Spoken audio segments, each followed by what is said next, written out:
Hey there, everybody. Welcome back to another episode of the Build Your Copywriting Business podcast. Hey there, Kate. Hello. Hello. Okay, guys.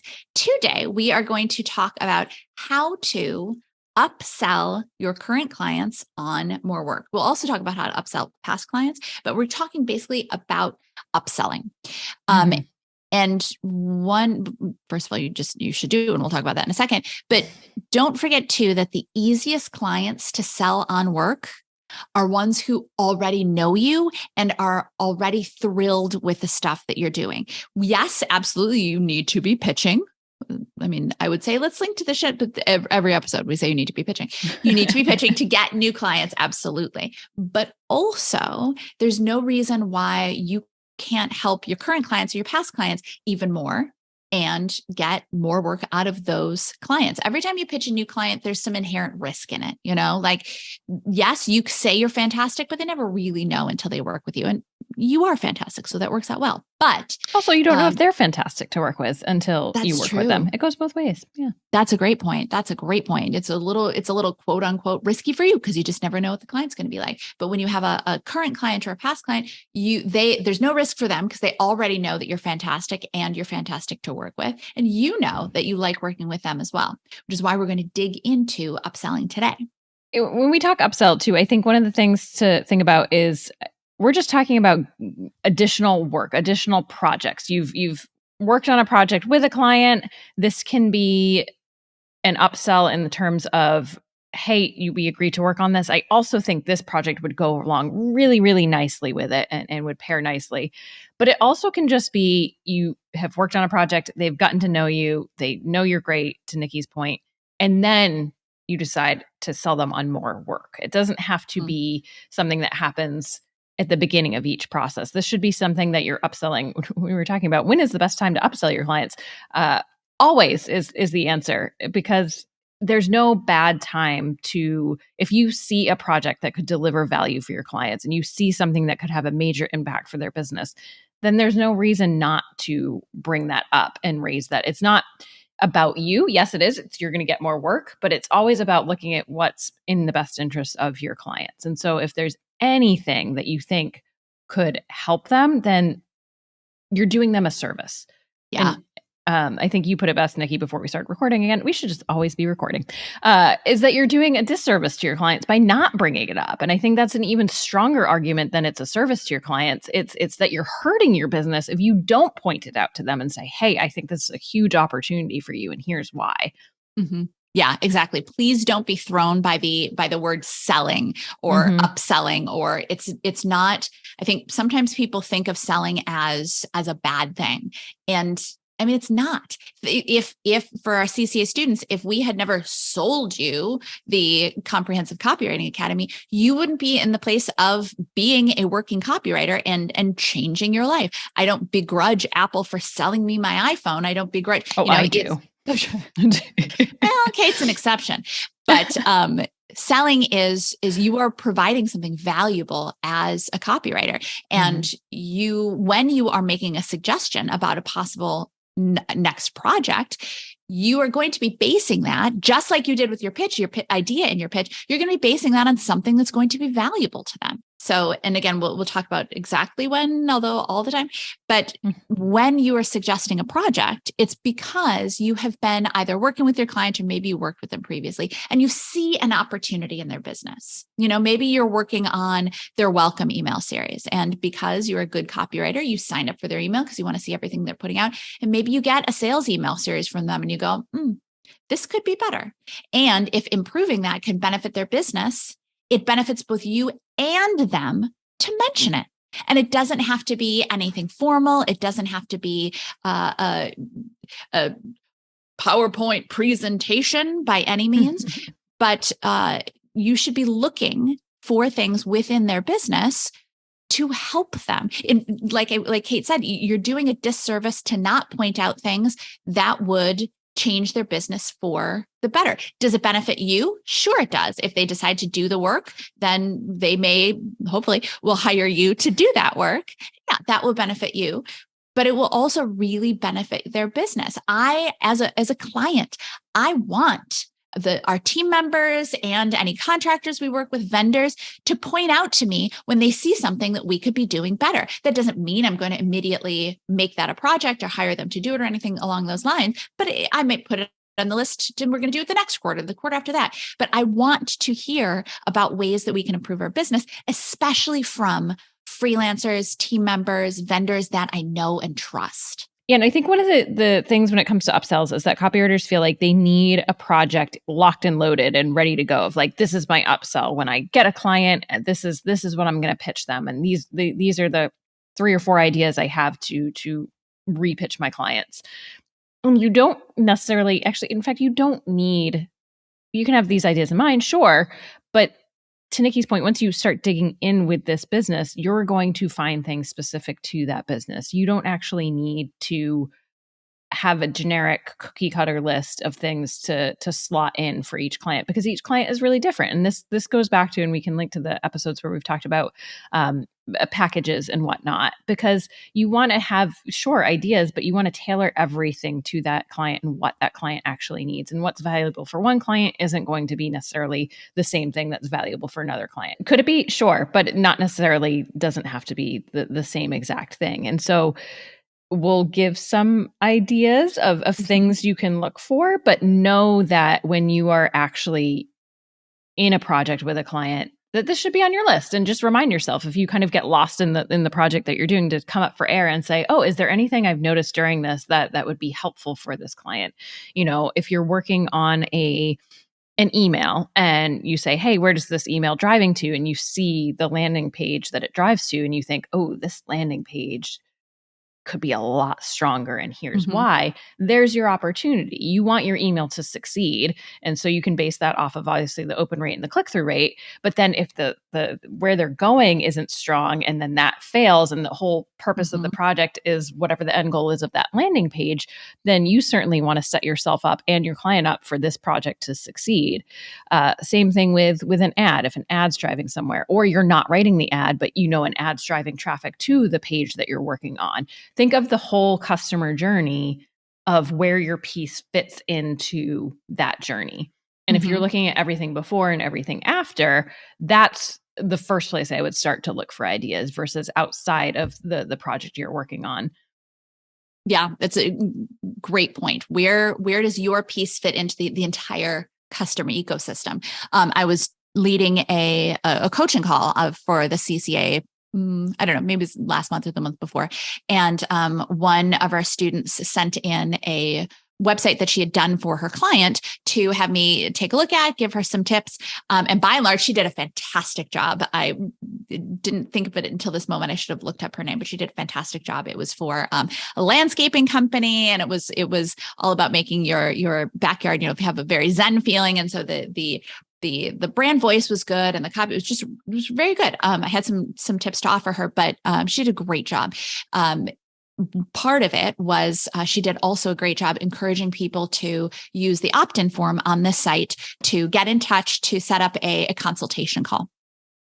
And I said, "Ooh, this is a great opportunity right here to upsell, because you've written an awesome website. You have established this brand voice. You have made this the kind of company that people want to work with.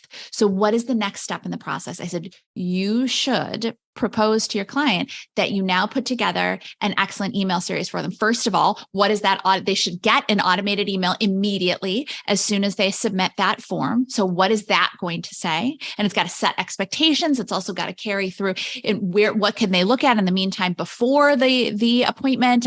And then I said, then you can also have potentially a series after that to prep them for the appointment, help them start dreaming about their ideal backyard. That all of this will just help them get more and more invested in working with this client versus, because everybody, when you're dealing with something, especially home related stuff, you're looking at multiple vendors. So if people are coming to this website and they are submitting the form on this site, they're probably submitting it on other forms, on other sites as well. So what a great way to stand apart, to carry that through, that brand voice and that experience through in the email series then. So they're that much more excited about working with this company even before they get on the call. And there are all kinds of great opportunities once you start digging into working with a client. But don't just get too focused on the project that you're doing. Think, to Kate's point, what other elements would help make this piece more successful? Yes, absolutely.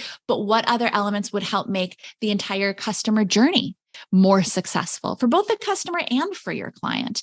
Yes, you may also be in a company and you may think of a totally different project. They may mention, oh yeah, we're working on this, but next month we're going to be kicking off this project. And you may pitch them on something related to that, which you will know because you're in the company.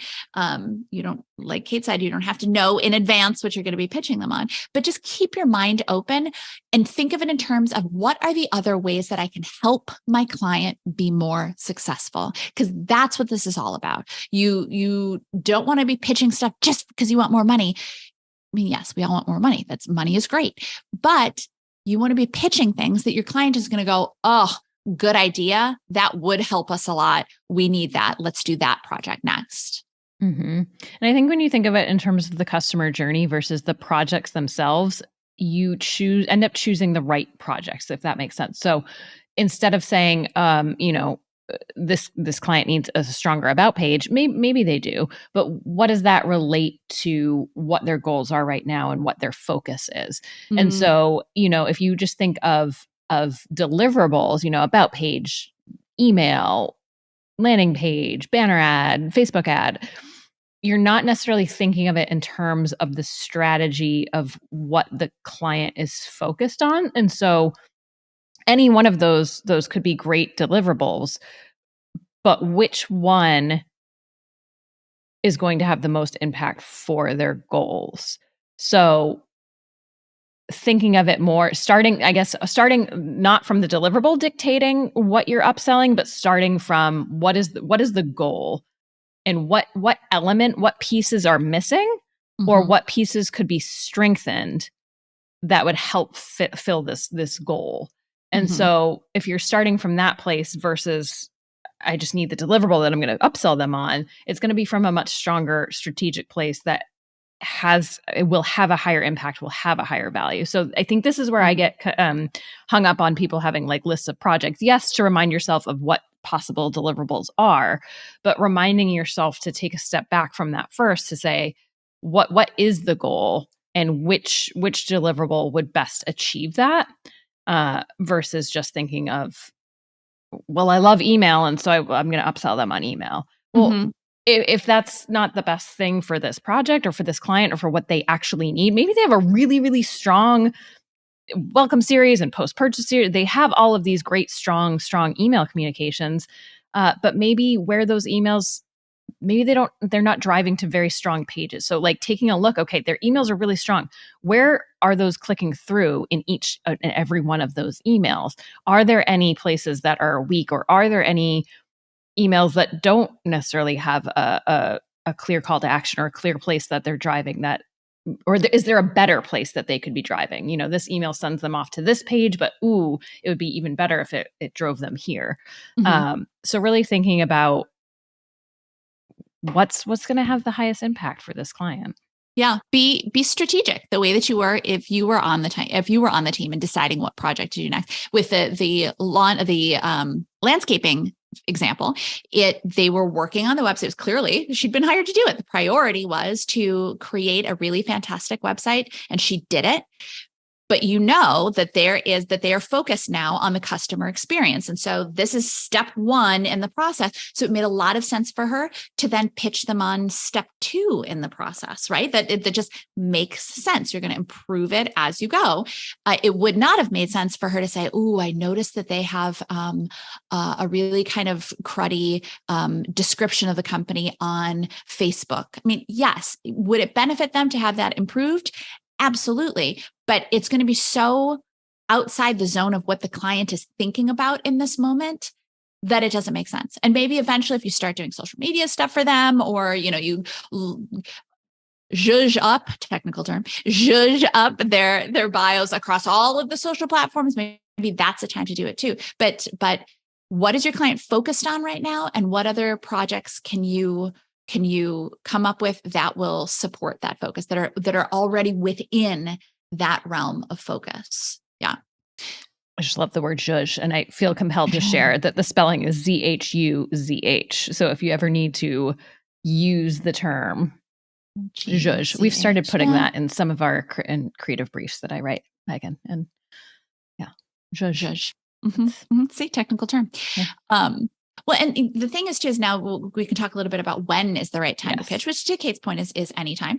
But when it's a natural progression of a project that you're already working on, it's that much easier.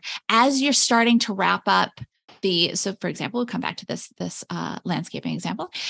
As you are starting to wrap up this project, maybe you're in the final rounds of revisions, things are looking really good. Then you can say to your client, oh, by the way, you know what I was thinking? I was thinking if we could put together a really fantastic automated email that they get once they put this together. And in the automated email, it will confirm so they understand, it's a good client experience. They know when they're going to get a call back, but also then we can encourage them to start taking the steps that will, number one, make them better prepared for the actual call, but also they can start getting excited about some of the possibilities. We can share some of our photos of some of our newest and best stuff. And is that something you want to talk about? I have some ideas I'm really excited about. Do you want to set some time up to talk about that? Yeah, absolutely. And it can be that easy, which by the way, those are essentially still the steps of the pitch email, right? You're enthusiastic about something. You've got a good idea and you're asking them to set up a call. But it doesn't have to be hard. Well, I have to pitch my clients and how I'm going to say, hey, by the way, I wanted to mention this. I had an idea that I'm actually really excited about. I was thinking that that's all you have to start with. Make it simple, but also don't forget to tell them how an idea would benefit them. I think we forget that a lot. We just assume that we know why it would benefit them and it's their company. They'll be able to figure that out, but not necessarily. We don't want to make them have to figure things out on their own. Lay it out for them. Make it very clear why it's such a great idea. And it's going to be that much easier to get them to go, oh, yeah, absolutely. What's your schedule like next week? Mm-hmm. Yeah. And I mean, to your point, the best time to upsell and /repitch essentially is what we're talking about is when you're still working with the client, but also when they're still riding high on the excitement from your project wrapping up. And so when you're wrapping up that project and they're still so excited about what you've delivered, that's the time. You don't have to wait till after you've invoiced one project to then repitch this project. The timeline can be a little bit more fluid than that. Yeah, it doesn't have to be perfect. I do agree, Kate. I think the riding high is the feeling.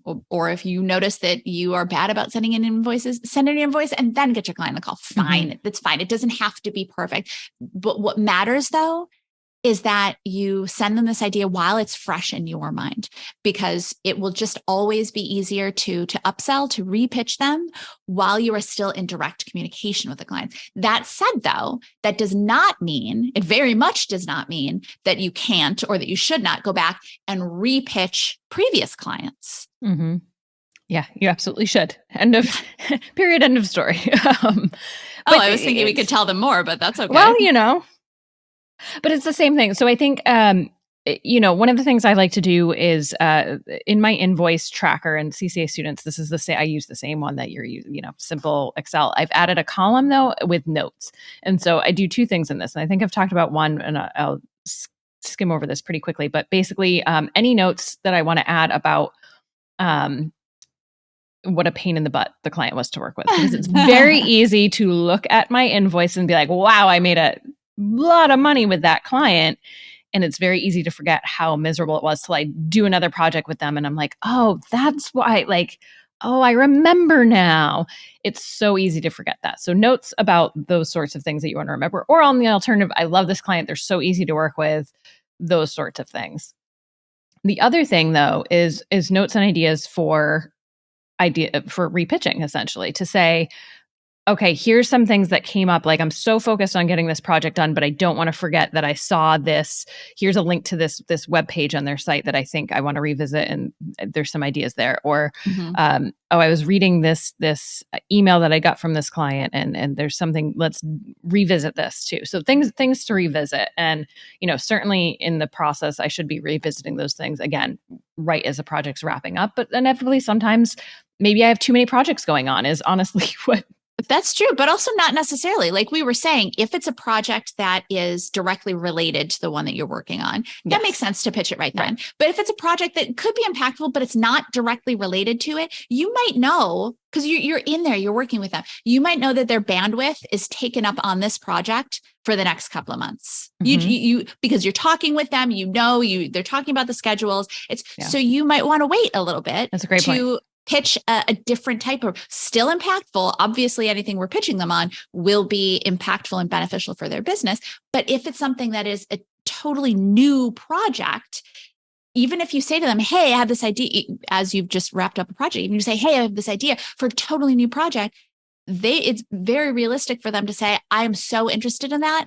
We do not have the bandwidth to talk about that right now. Can you come back to us in a couple of months? So, I mean, you can't go wrong. Yeah. If you pitch in that mode, you decide like, oh, okay, I'm just going to suggest it. Now that's fine too. It's totally fine. If they say come back in a couple of months, no problem, right? But if you already know that it's unlikely that they're going to be able to talk about it, then make a note. Like Kate said, make a note in your doc and just make sure you check it. So you actually do come back later. I will say though, don't let this be an excuse to not pitch them in the moment.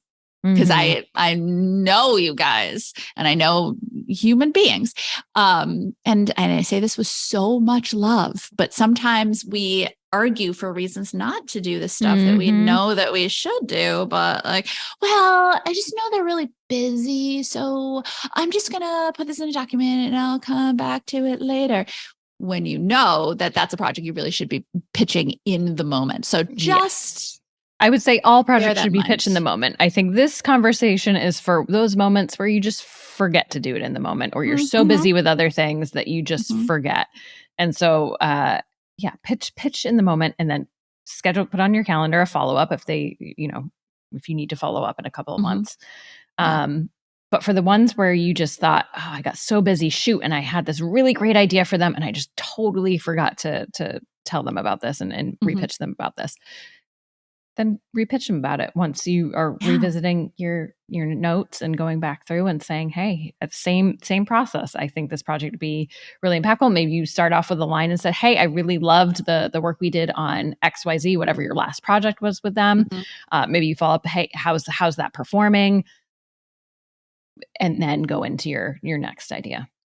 Exactly. It is a good practice, a recommended practice to once a quarter go back and look at the clients that you worked with in the past and just look at their websites, look at their social, look at the emails you've been getting from them, because you're still getting those emails, right? You subscribe, don't unsubscribe from them. And just see if there's anything now that makes you think like, oh, actually, they could do this. It might be that you don't have an idea in the moment. That's okay. You'll probably get better at that as you go, but maybe you'll have an idea after the fact. Or maybe you'll work on a project with another client and think, oh, this would do so well for my previous client. But again, it's still pitching a client who already knows you and already likes you. And it does not have to be difficult. Yeah. And just because another one of your clients did something and you think, oh, this could work for my other client, it doesn't necessarily mean you're doing the same exact thing. So in the sense of, it's not necessarily like you're working with one yoga studio in your town and then you're turning around and using the same copy for another yoga studio in town. When we say this, it's more so something like, maybe one of your clients decided to do a re-engagement email. They're sending out emails to users who they haven't interacted with an email in 30 days or whatever the timeline is. And they're giving people a chance to come back and bring them back into their fold.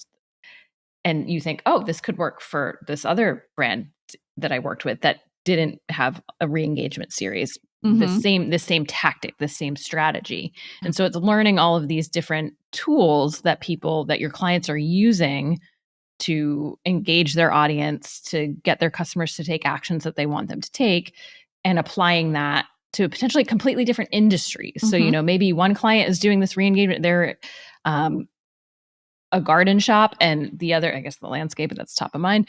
And your other client is maybe a B2B technology company that works with, businesses selling them tech products, or maybe it's a service that's not even a physical product. Whatever it is, they might want to re-engage their audience, right? So that tactic could apply to both of both, hopefully you have more than 2 clients, maybe all of your clients it could apply to. Repitch them all. Why not?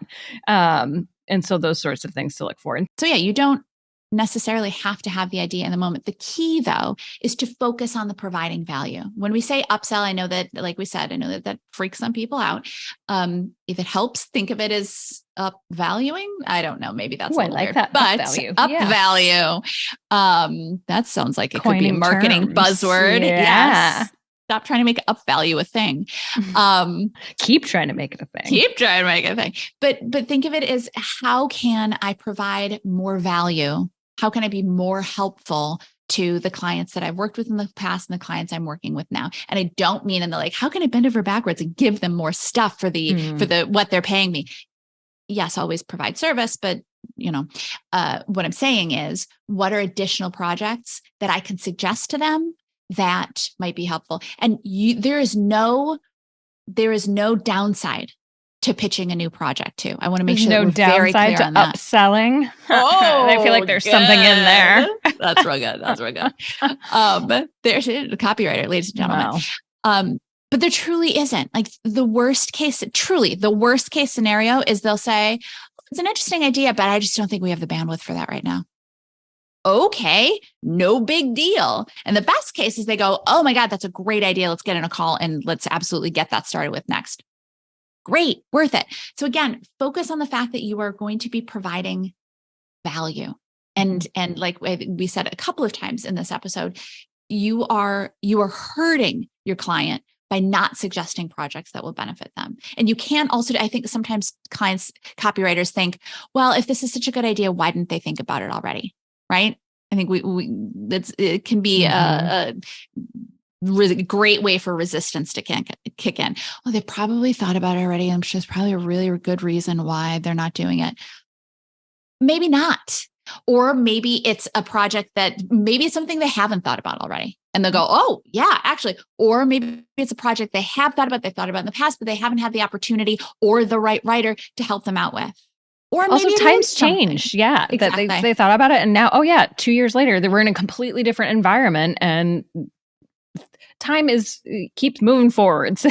We're not frozen in time. So exactly. Yeah. Or again, worst case scenario, which again, this is not so bad. Worst case scenario. Oh, yep. That is actually something that we thought about and we tried and it didn't work for XYZ reason, but thanks. But then you have that XYZ reason, and that might give you another idea. Oh, they didn't do it because of this, but if they did this could be another idea. It gives you more information to work with. Exactly. There is no downside at all to repitching, to upselling your clients. It helps everybody. Everybody wins. And that's what we want, right? We want to win and we want our clients to win. That's what it's all about. And if it helps you think about mindset wise too, I think sometimes we get stuck on upselling, thinking about it as us as consumers and how our clients might upsell products or services to their customers. We don't have to think about it that same way as us as copywriters. We're not, in the midst of sending through a scope of work to the client saying, here's the scope of work we agreed on, but here's this other idea that I can tack on for an extra, $500. We can do this. Could you do it that way? Sure, but you don't have to. Yeah, that's the great thing is you're already working with them. So you can keep it informal and lean into the fact that you are already working with them and you're just being helpful. It is as simple as that. You are just being helpful. So here's your assignment. Are you ready for an assignment? Okay. No. So if you, well, okay. I know exactly what's on your to-do list, Kate, and mine. So if you are currently working with clients, and if you are, congratulations, that's awesome. If you're currently working with clients, take a little time today or tomorrow and think about, are there additional projects that you could also suggest to them that would either complement this project, make it more effective, and or just one way, shape, or form benefit this business? And, 2 assignments, part B. If for the clients that you have in the past, the clients that you've worked with in the past, go back, take a look at their websites, take a look at their emails. Is there anything that you could go back and pitch them on now that would, again, be helpful, be beneficial to them? They will appreciate it. And if you don't yet have clients, well, just save this little episode for when you do have clients, because it's truly, as soon as you start landing clients, and I'm talking about even your first client, start thinking about additional ways that you could help them, because a win for you is a win for your client, is a win for everyone. So with that, then we will catch you in the next episode. Bye, everybody. Like what you heard? Hit subscribe so you never miss a video. And if you're ready to take the first step toward becoming a copywriter yourself, sign up for a free video training right here.